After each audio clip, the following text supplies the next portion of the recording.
তুমি ছিলে আমার প্রতিদিনের অভ্যাস। ভোরবেলা উঠে তোমার মেসেজ খোঁজা, রাতে ঘুমোতে যাওয়ার আগে তোমার কণ্ঠ শোনা। আমি জানতাম না অভ্যাস বদলাতে এত কষ্ট হয়। তুমি বলেছিলে ভালোবাসি, আমিও বলেছিলাম, কিন্তু আজ আমি বুঝি ভালোবাসি বললেই কেউ থেকে যায় না। তুমি তো ছিলে আমার প্রতিটা কথায়, প্রতিটা স্বপ্নে, শুধু ছিলে না বাস্তবে। আমরা একসাথে ছিলাম, কিন্তু আমাদের মধ্যে এক অদৃশ্য দূরত্ব ছিল, যেটা দিনে দিনে বেড়েই গিয়েছিল। ভেবেছিলাম সময় কাটবে, সব ঠিক হয়ে যাবে, কিন্তু না। সব ঠিক হয়ে যাওয়ার আগেই তুমি ঠিক করে নিলে চলে যাওয়ার পথ। এখন আর রাগ হয় না, শুধু কখনো কখনো মন খারাপ হয়। ভালো থেকো বলার সুযোগটাও পাইনি। তুমি চলে গেলে আর আমি পড়ে রইলাম অসংখ্য প্রশ্ন নিয়ে।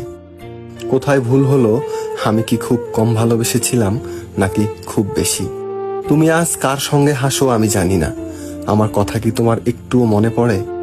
আমি কিন্তু এখনো মাঝে মাঝেই তোমাকে মনে করি। হয়তো ভুলে যাব একদিন, কিন্তু আমি আজও বলি, তুমি যদি ফিরে আসতে, আমি এবারও কিছু বলতাম না, শুধু তোমার দিকে তাকিয়ে থাকতাম চুপচাপ।